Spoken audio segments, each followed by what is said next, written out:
Okay, people are coming in. There. So yeah, just being careful is important too. Yeah.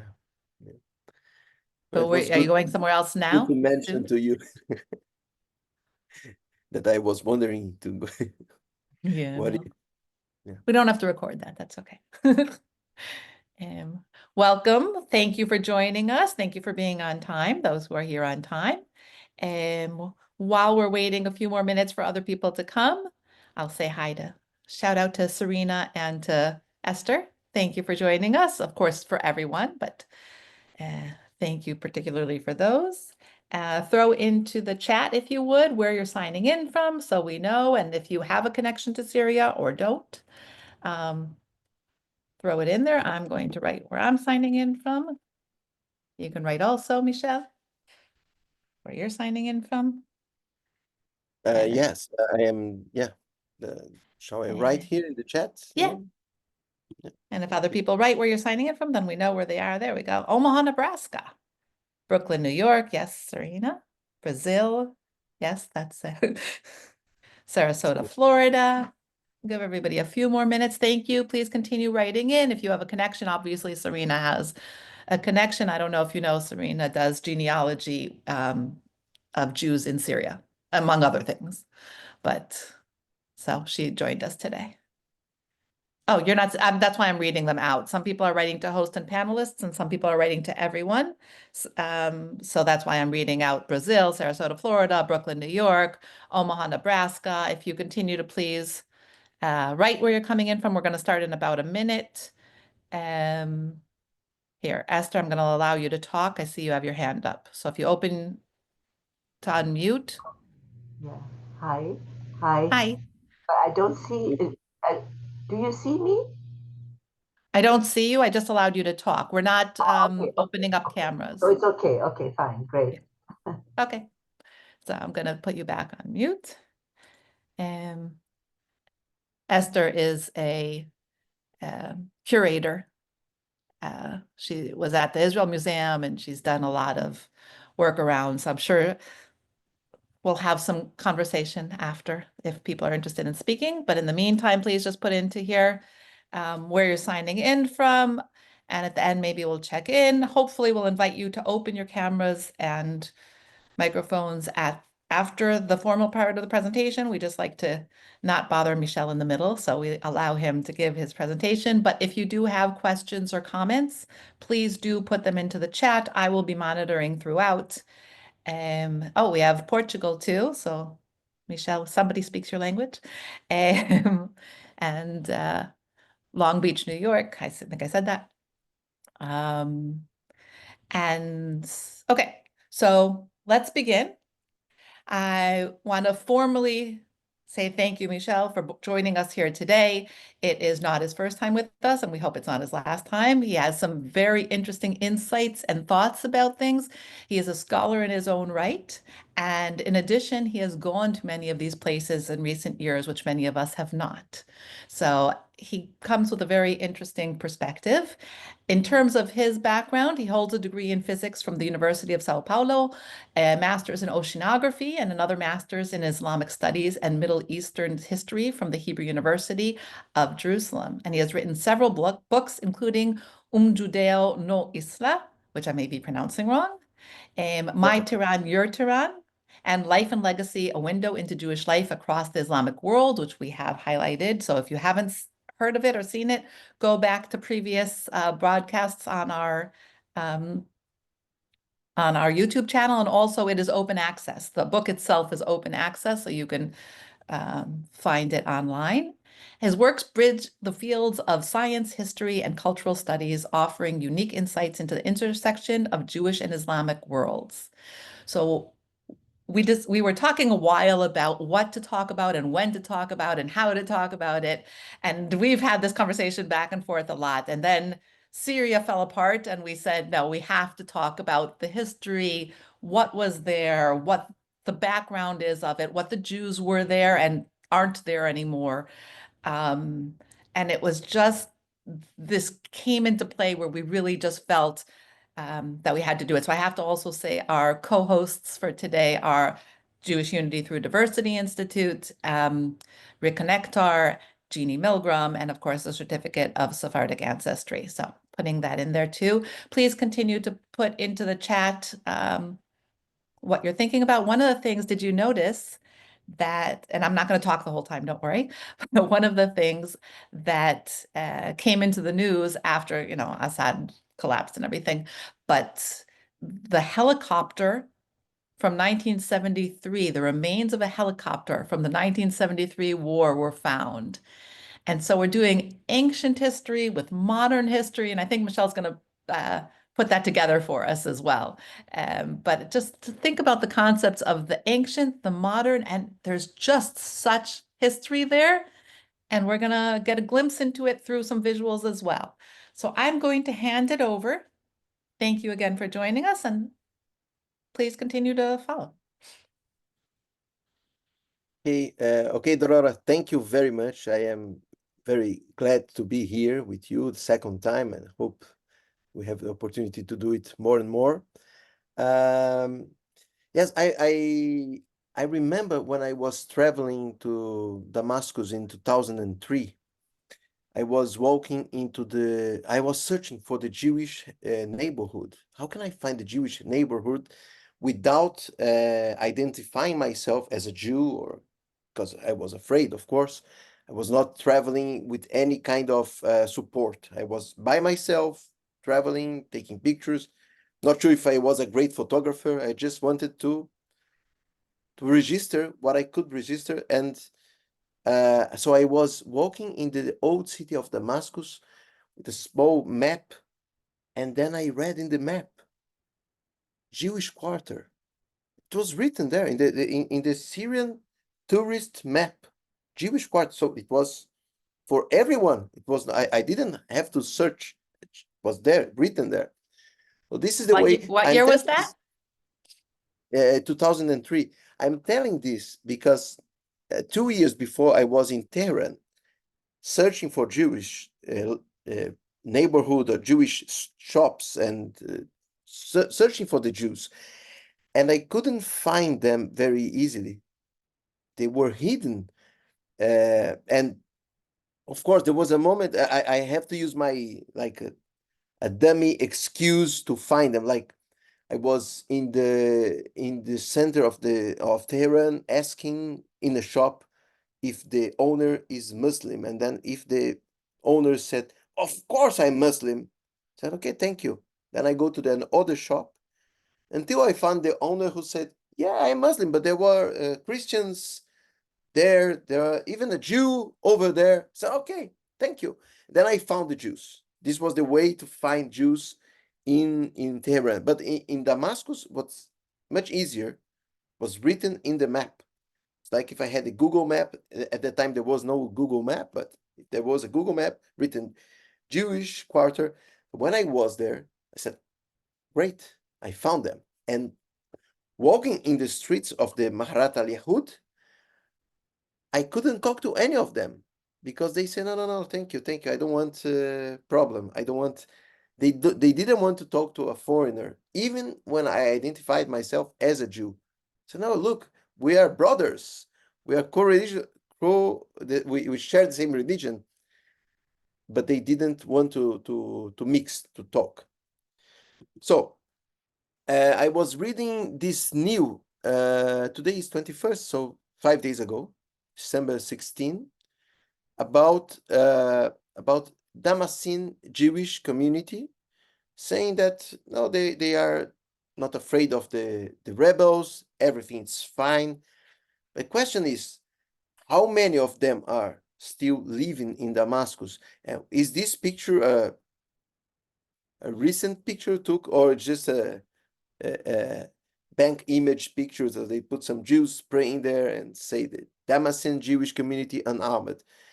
I would say that it's a fake picture. It's a fake in the sense that does not belong to the Jewish community of Damascus as of today. I would say that there are maybe 4 or 5 Jewish living there. When I was into the first time in 2003, I was told 100 Jewish living in Damascus. Only in Damascus. In Aleppo, there was 0 Jewish. But the second time I've been there in 2010, just before the war, there was much less, 20, 30 Jews. And after that, there was this 11 years war. So I would say there was no Jewish remaining in Damascus, unfortunately, because the story of Jewish there, it's long and even longer than the Muslims themselves. I also found this a few days ago, the Torah scroll rescued from ancient Syrian synagogue to be returned, which is interesting because there are some Syrian Jews who said they have the scrolls, and now that Assad is not in charge anymore, they might return the scrolls to Damascus. So it's also something to keep an eye on it, just to follow the what's going on, what will go on. In 2010, I went to Israel. From Israel, I fly to Istanbul and then Diyarbakir, which is the Kurdistan, Turkish Kurdistan in the southwest of Turkey.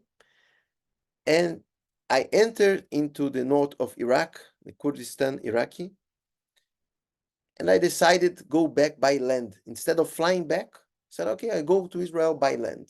I don't know why I decided this, but I did it. So I travel through the border of Syria and Turkey all the time, that line that until I reached the city of Kilis in Turkey. From there, I cross walking until I reached the border of Syria.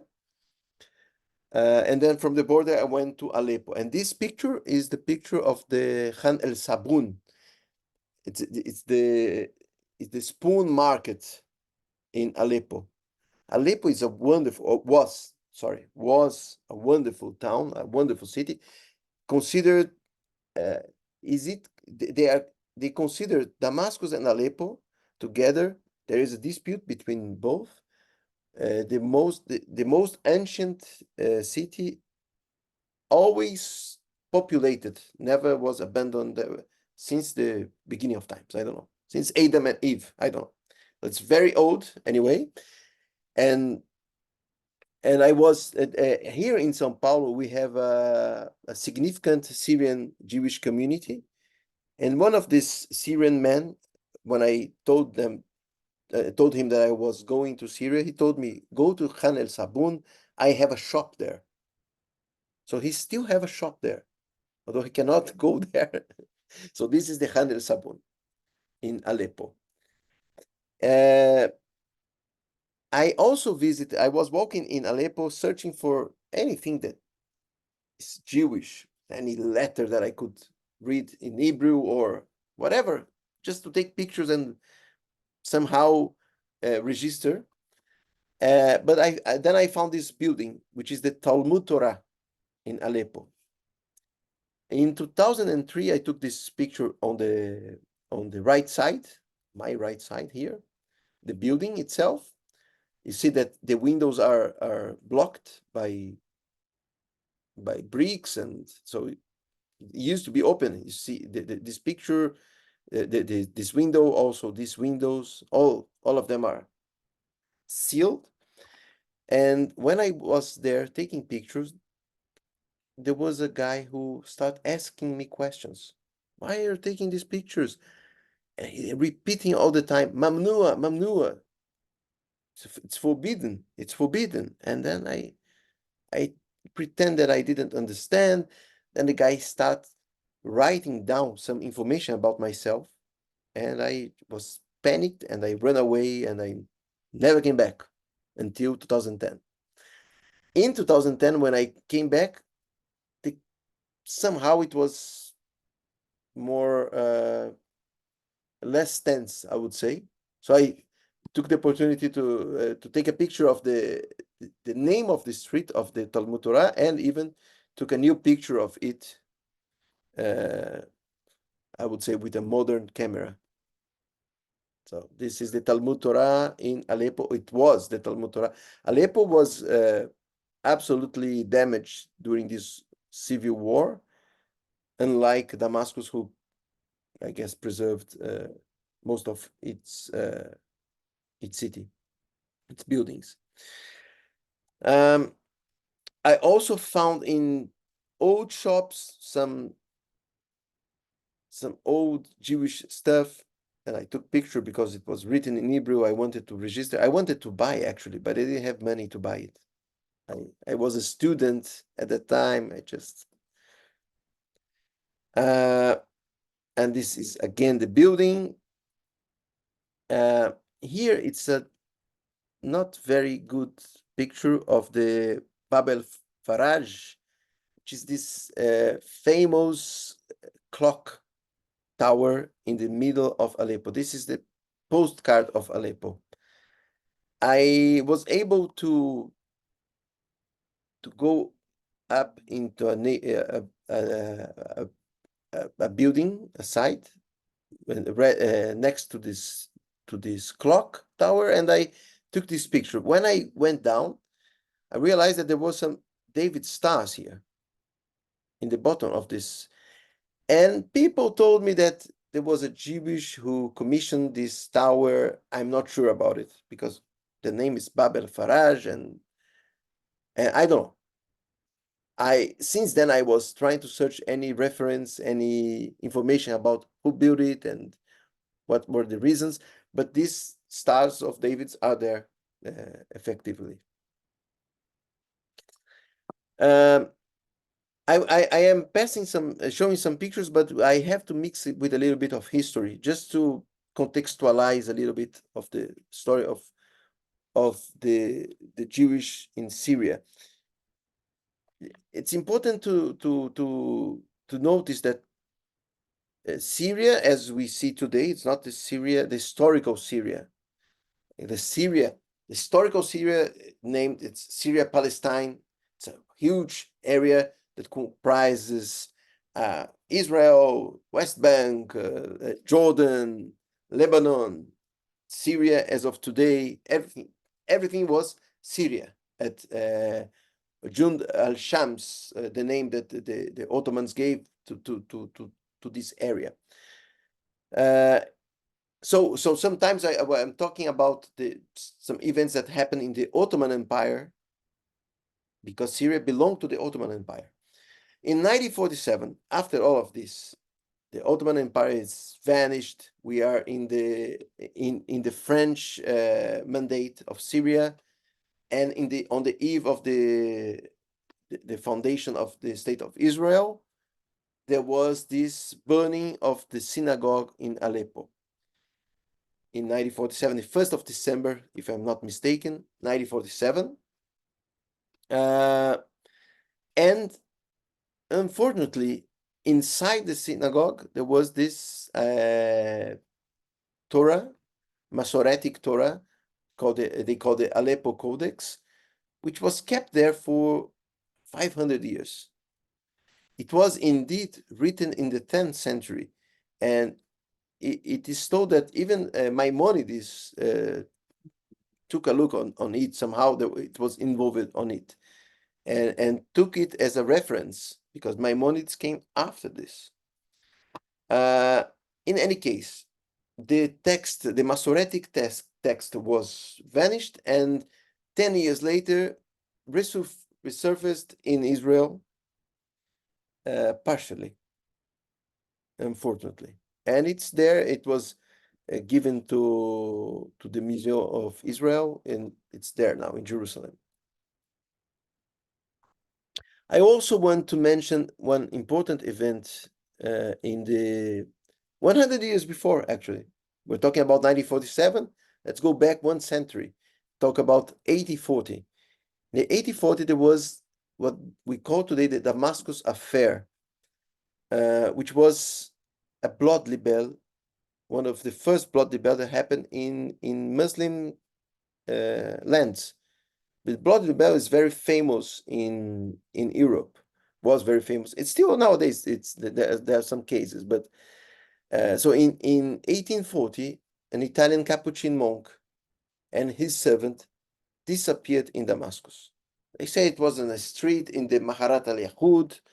So and of course there was a French consul. There is always the bad guy.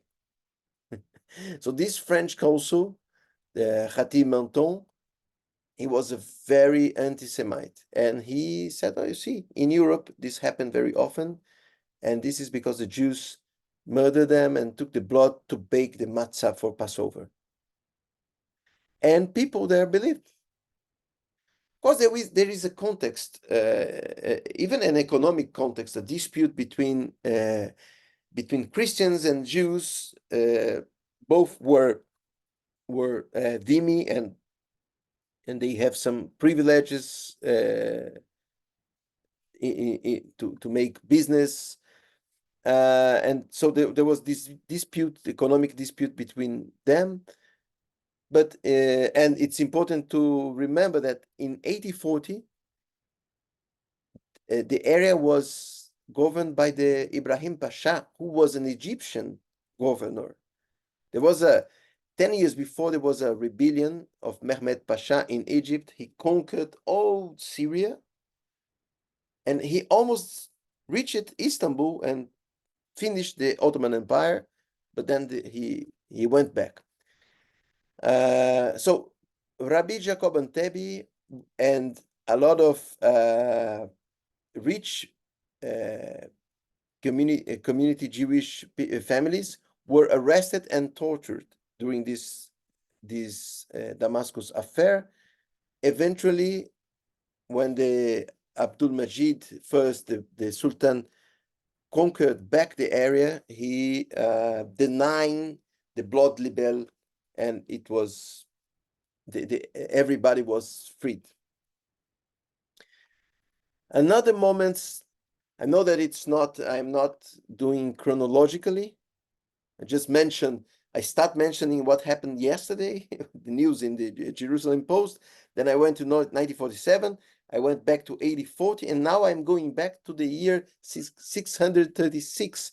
Just very quickly, I don't want to push too much in history here, but just to say that the Jews welcomed the Muslim conquerors at that time because they were paying a lot of taxes for the Byzantine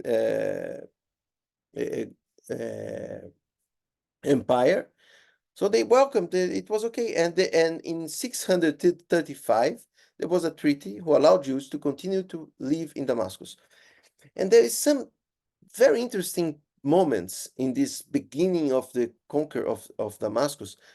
And there is, for example, this mention of Caliph Omar I, who was the first Umayyad Caliph in sitting in Damascus, who would have said that the Jews could settle in Jerusalem.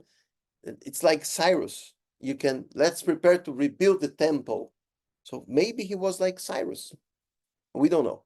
And that's history changed it, but at the beginning could be like this. After that, the Abbasids arrived. They changed the capital from Damascus to Baghdad. So the center of power moved completely.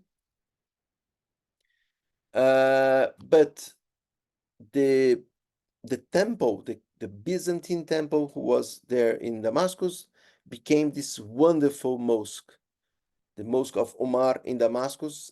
And this is a picture that I took in 2003. It's a wonderful place, but you can see still some Byzantine design on it. Under the Fatimids were a Shia caliphate who appeared in Tunis and then went to conquest Fustat and also all Syria. During this time, the Jewish had a good life, I would say, compared to other dynasties. There were the Karaites and the Rabbanites. They lived together very well, and and Jewish population in Syria increased. I would jump a little bit. It's too much information here. Just important to mention the Mamluks. Mamluks were Turks. So the Ayyubids, of course, Salahuddin conquered Jerusalem. So Salahuddin was a Kurdish. He was not Arab. He was a Kurdish. He conquered Jerusalem, and this is very important for the imaginary of today's Islam, because, for example, just as an example, Saddam Hussein was born in the same city of Salahuddin in Kirkuk. So he said he wanted to pretend I am the new Salahuddin, for example. And there is, for example, in these rebels in Syria, and even the rebels in the Islamic State before, would say, let's conquer Jerusalem and let's do like Salahuddin did for us. What is very important in my research, I try to understand, and again, I'm not a scholar on it. I'm just I am trying to understand the reasons the Ottomans simply forgot Jerusalem for 300 years. So after Suleiman the Magnificent rebuilt the walls of Jerusalem in the 16th century, no one did anything about Jerusalem until the 19th century. So there were 300 years of Jerusalem was not important. In any case, let's go back to Syria. Salahuddin it's very important. It's praised. There is his tomb in Damascus and this wonderful statue that mentioned the battle of Ain Jalut, if I'm not mistaken, before he conquered Jerusalem in the north of Israel. And that's me a long time ago with in front of the tomb of Salahuddin. And the Mamluks. So the Mamluks conquered the area after the Ayyubid dynasty, which was the Salahuddin al-Ayyub. So it was his dynasty. After him, the Mamluks conquered everything. Even Baybars, the famous Mamluk leader, Baybars, he conquered the Crac de Chevalier. It's a famous fortress, crusader fortress in the Oront Valley in Syria, and that even Salahuddin couldn't conquer. So he was a very strong man. But Mamluks implemented the very strict laws against the dhimmi, the Jews, the Christians, and even the Samaritans. For example, Jews have to dress yellow. So it was not Hitler's idea originally. There was some kind of regulation of colors and even turbans. They have to wear small turbans because the bigger the turban, the most important you are. So the Jews have to wear small turbans. Women couldn't go to public bath, for example, and there was they couldn't build synagogues or new synagogues, and they couldn't restore old synagogues. Anyway, it was very hard moment for the Jews.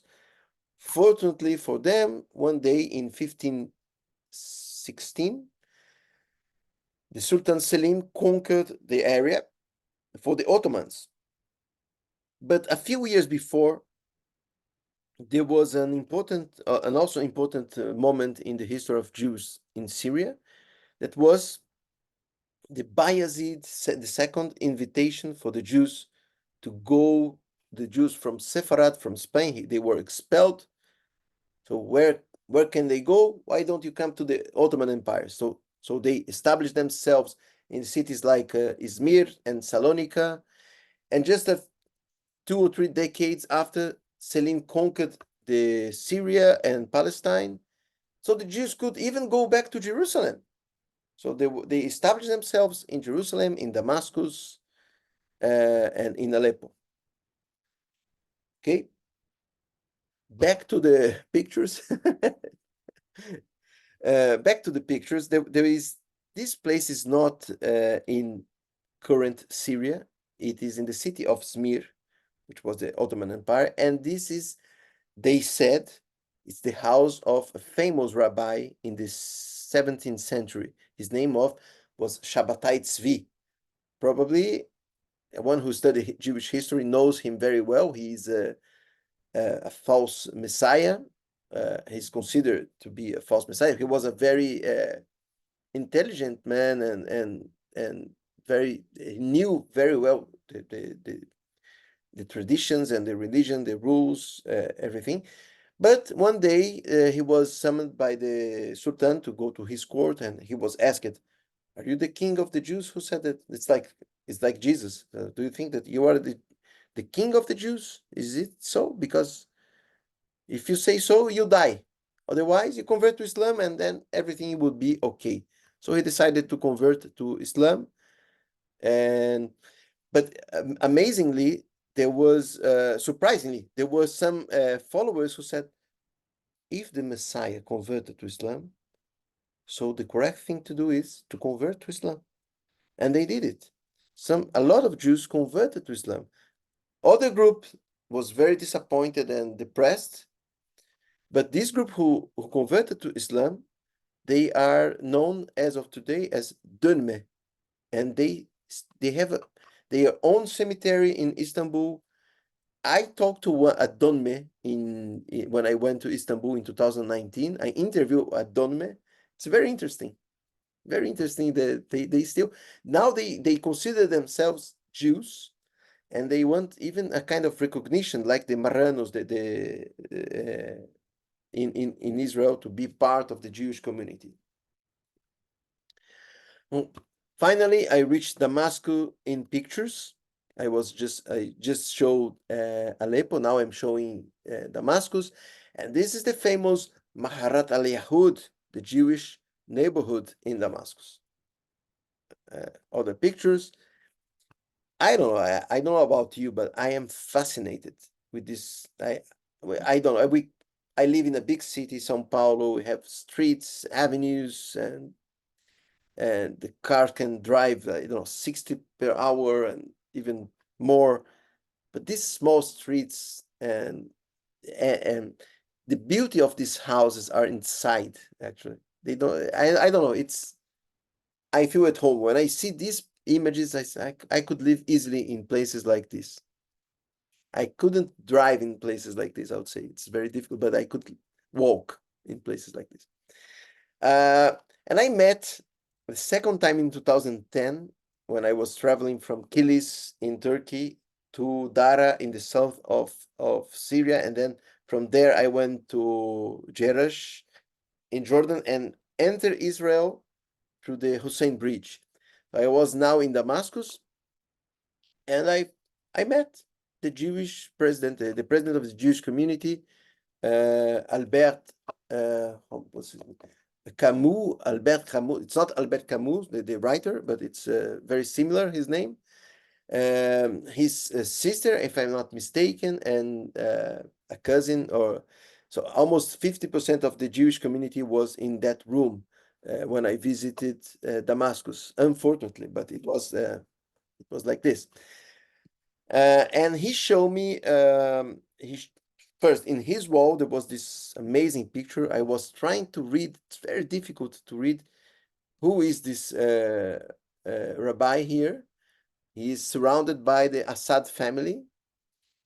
And he told me that I think it was on Pesach, not sure in Yom Kippur, the Bashar Assad usually meet him in Yom Kippur to celebrate the Jewish New Year, something like maybe a pro forma thing.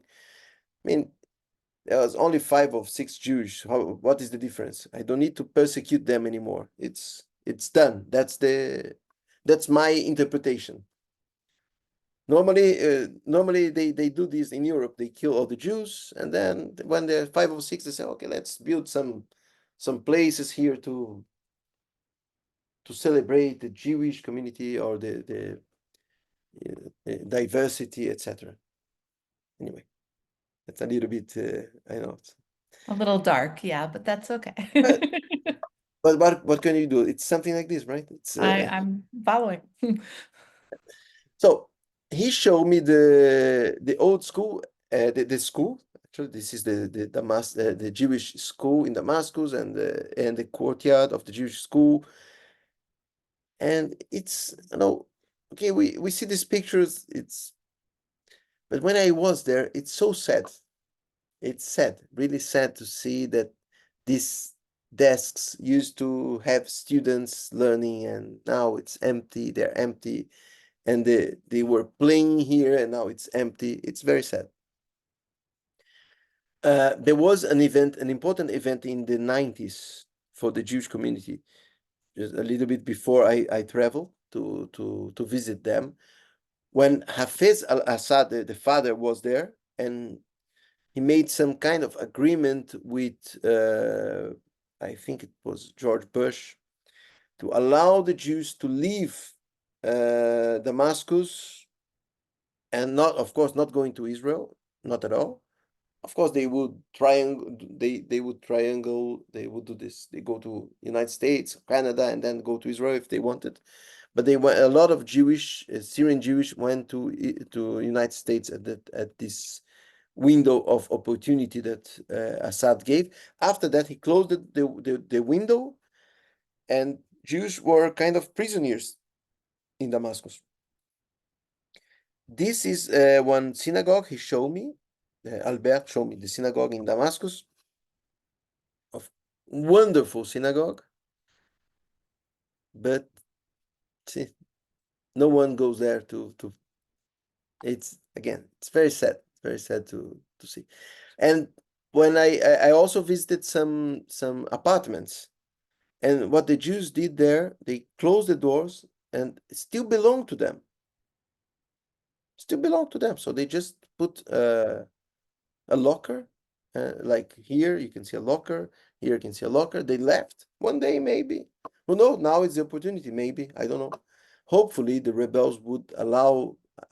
They will constitute a democratic government in Syria. Who knows?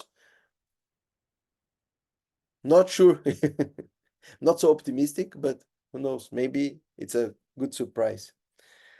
So the recent events in the 19th century or 20th century here, right? There is the Balfour Declaration, the collapse of the Ottoman Empire, civil war in Turkey, and the civil war. See, when you see now, we'll talk a little bit about maps now. I will show some maps just to finish the presentation. I wanted to show how things, if we can somehow predict what's going on in the next steps of Syria. But all these events happened at the beginning of the 20th century that gave the rise of the Zionism after the World War One. The Jews start making aliyah to Israel, going to Palestine. But in Syria particularly, there was no very strong Zionist organization. There's a Hebrew national school opened in Damascus in 1910. And I forgot to mention that from the 1860s onwards, there was the Alliance Israélite Universelle.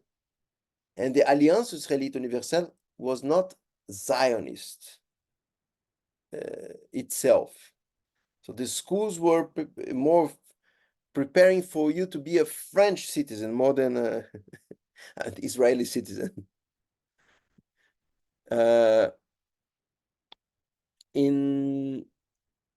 Well, anyway, this is some details that we don't need to go in it.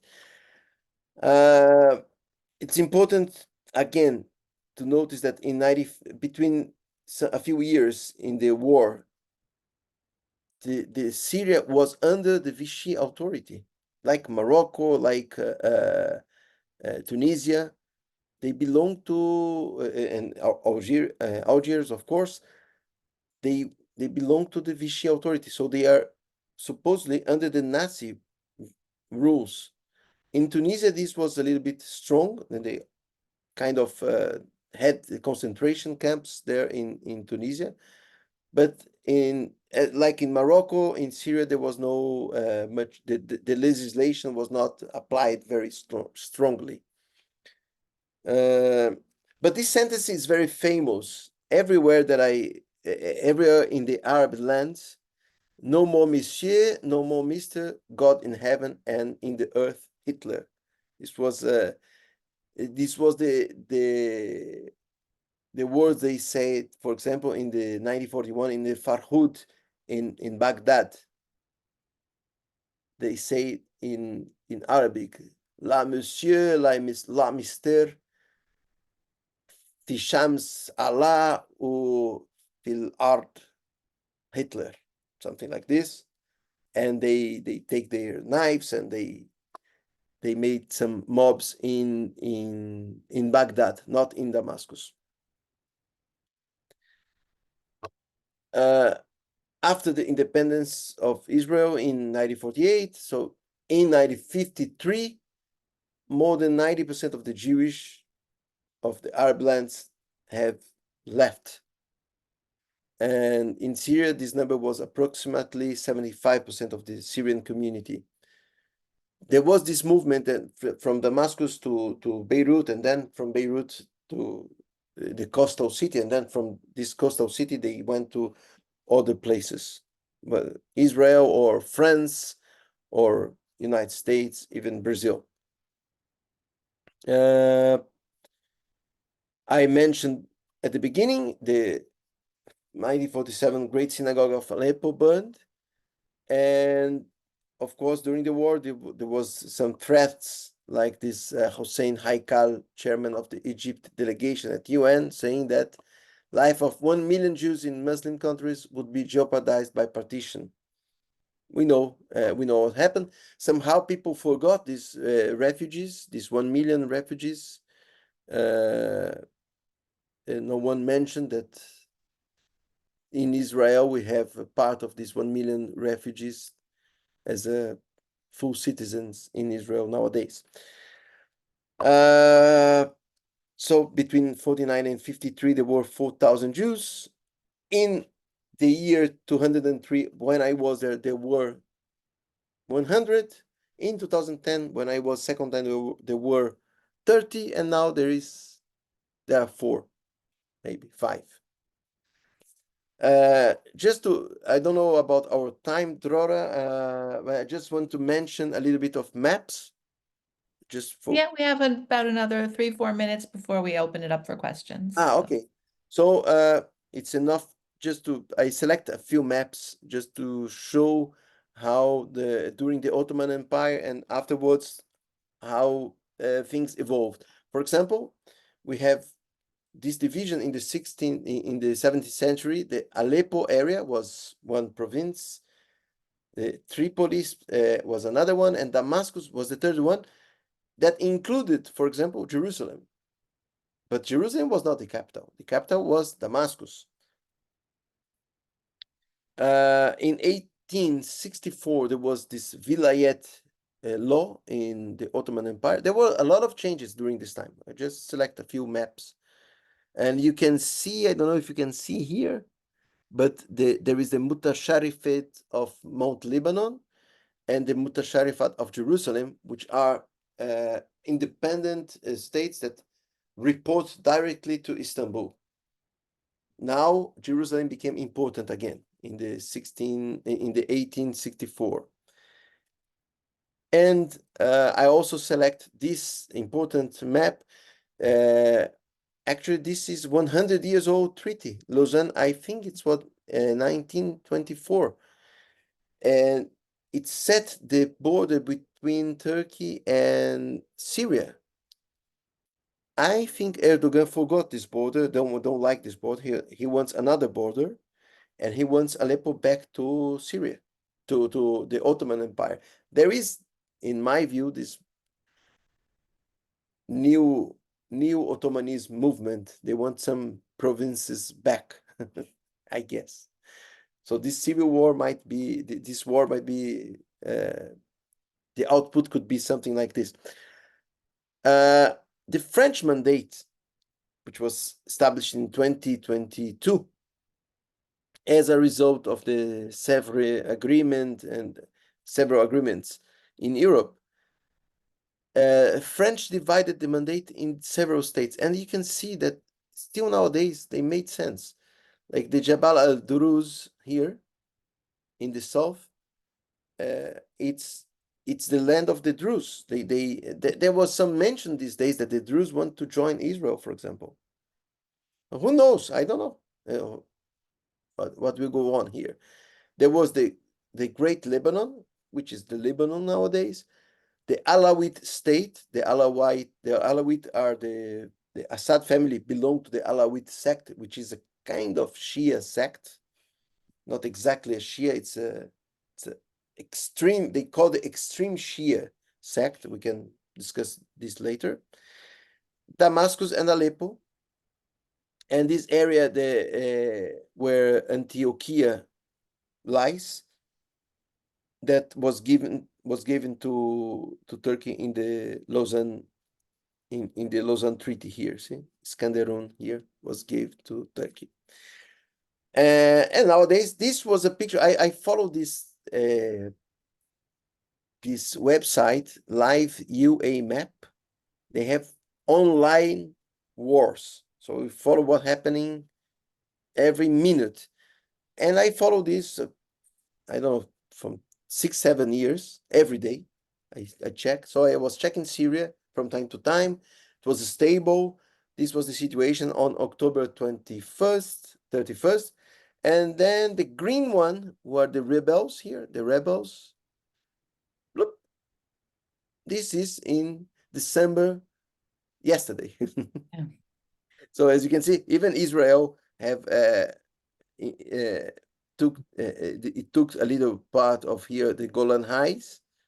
He said it's to create a buffer zone, not allowing to the rebels to have access to the border. And it was in this area, as Drora mentioned, that they found this helicopter of 1973 war. This was today or yesterday, I don't know. It was it's a fresh news. With this, I finished the presentation. I just wanted to show some pictures and some historical context. I don't know if the mix was confusing. I really appreciated it. We'll definitely, hopefully hear back from people as they send it. One question I'm just going to start with before we go into the formal. The rabbi you said that was next to Assad in the picture, you did not know his name? No, I can zoom it and read because it's readable, but I still now I couldn't I didn't have time to do it actually, but I will do this. But I don't know. Wondering, it looks like, I mean, well, maybe Serena will know if she'll share it with us, but I'm going to ask people to open in a minute. It looks from the picture like it could be Chacham Ezra Masalton Trab. But I Maybe can't because be sure. I know that it's finished with UN here. I can read from here that there is a wall. Masalton, it could be. Here, I'll Yeah. show this. And so we can do some crowdsourcing if we think that this is Yes. here. Sure. Sorry, I joined late. In the last French map.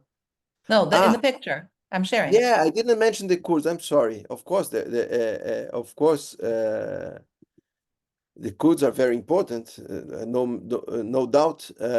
This yellow here are the Kurds, and it didn't change that much. I mean, they enter this area here, but they lost the Manjib area. See the Manjib area here, they lost, and the city of Deir ez-Zor also they lost.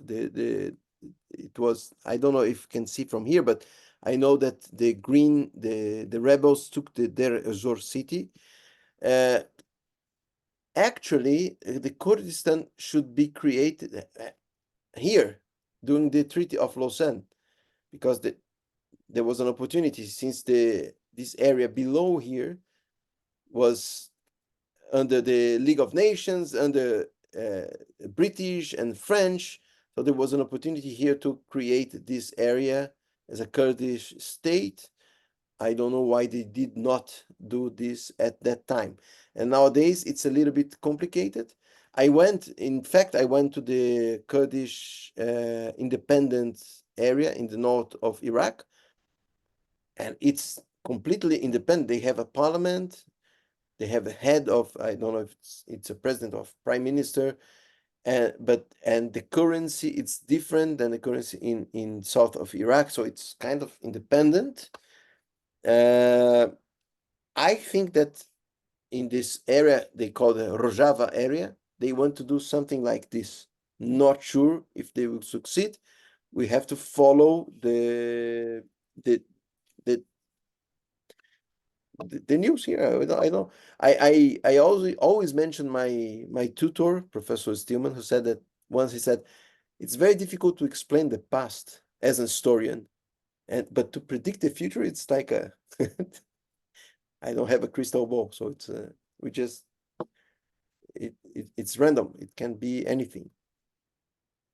But So I hope that the Kurdish have their own. I think it would be good, for example, for Israel. It's interesting for them to have their own state, and I don't know if you know, the Kurdish people are very close, ethnically speaking, to the Persians. Not the language, it's similar to Farsi. The Kurdish and Farsi are very similar, so they're kind of Persian people. They're not Arabs.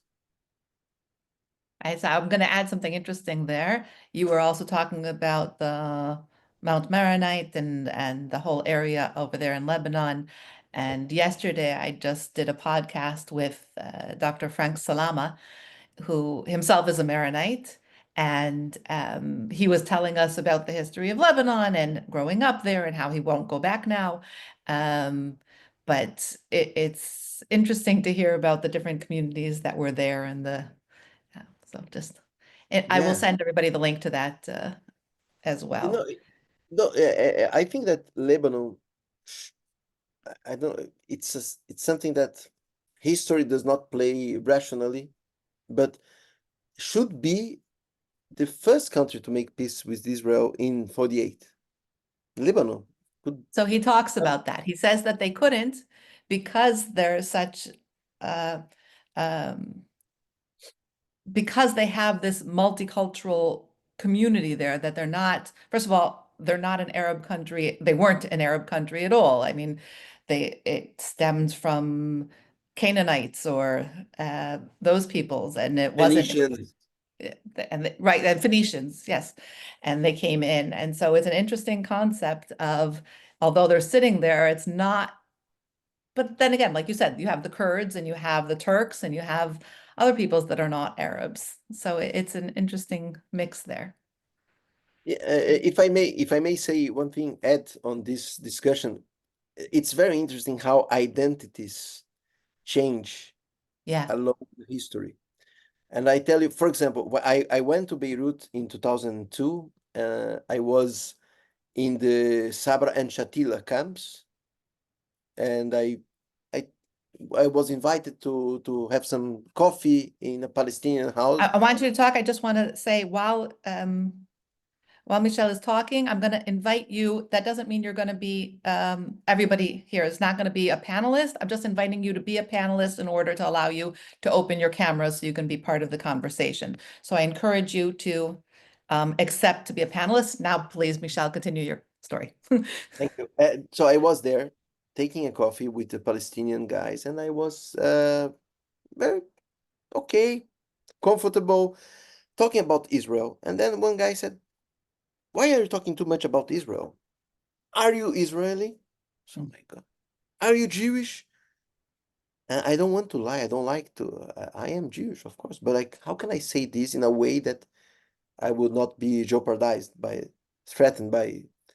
So I told him, look, my mother was born in Morocco, and my grandmother was born in Palestine, which are absolutely true.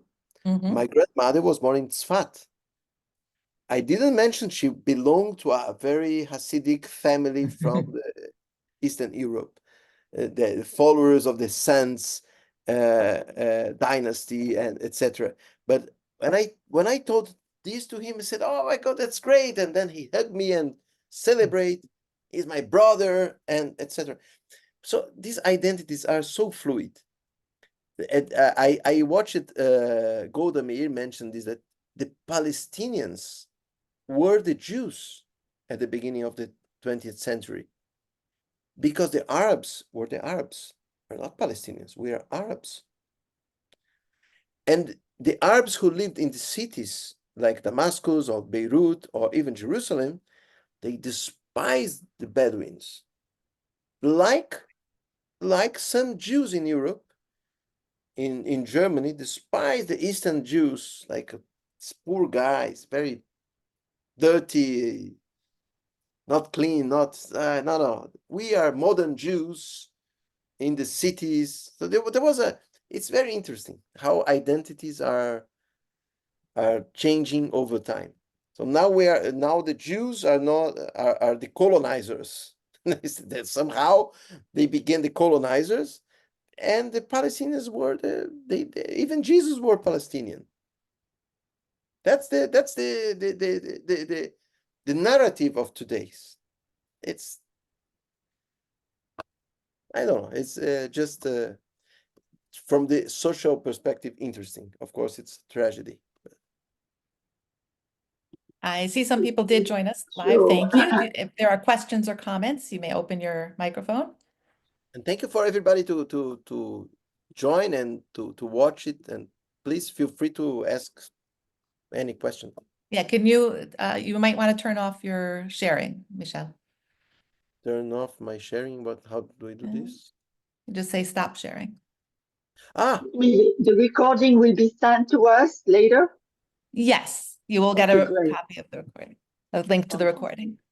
Thank you. Okay. Does anybody know if that is Chacham Ezra Masalton? Sorry. I guess nobody heard. Okay. I don't know. I'm going to have to do some research, and if I find it, or if Michel finds it, we will follow up with it. So, So in this, ladies and gentlemen that I watch here now, are anyone from Syria or No, no. But I'm interested in the history, very interested in the history, and you're very brave for traveling by yourself to these countries. Thank you. But I did read something yesterday or the day before about the Assad family allowing Nazis to come into the country and help with the government and all that. And But you mean, I don't know, their regime, the Ba'ath Party, who belonged, the Assad family belonged to this party, which is in theory a communist party. Ba'ath was a communist party at the beginning, at least. Like Saddam Hussein in Iraq, he belonged to this party. It was a bigger than the country. They were in the power. They rose in the 70s. So I don't know if you mentioned the Nazi, but it was later, right? Maybe neo-Nazi. I don't know what kind of. But the Nazi themselves, Hitler and this group, was much earlier than this. What we saw, in fact, was in Iraq, and this is true. This is really happened. That Haj Amin al-Hussein, the Mufti of Palestine, who was the Mufti of Jerusalem, was expelled, and then he moved to Baghdad in 41, and he joined. He talked directly to Hitler, and Iraq became indeed and de facto a country like Italy and Japan. He was part of this alliance of the German Nazi and during a I want few to make sure we years. can. Yeah, sure. Go So I ahead. want to make sure you asked if anybody here has a Syrian connection. So there are some, but Serena has Tibbs, I guess, on it. So, and she was been writing things in the chat. I want to make sure she's a known genealogist and cookbook author and Really? all kinds of things.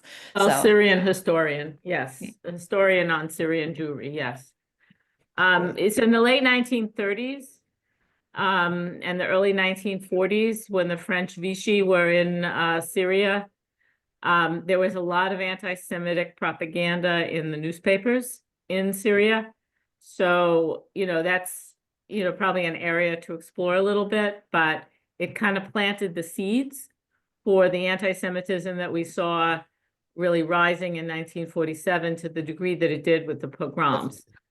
So it really planted the seeds for, the burnings and the fires and the bombings and the Pogrom. killings and the pogroms that we saw in 1947. Yeah.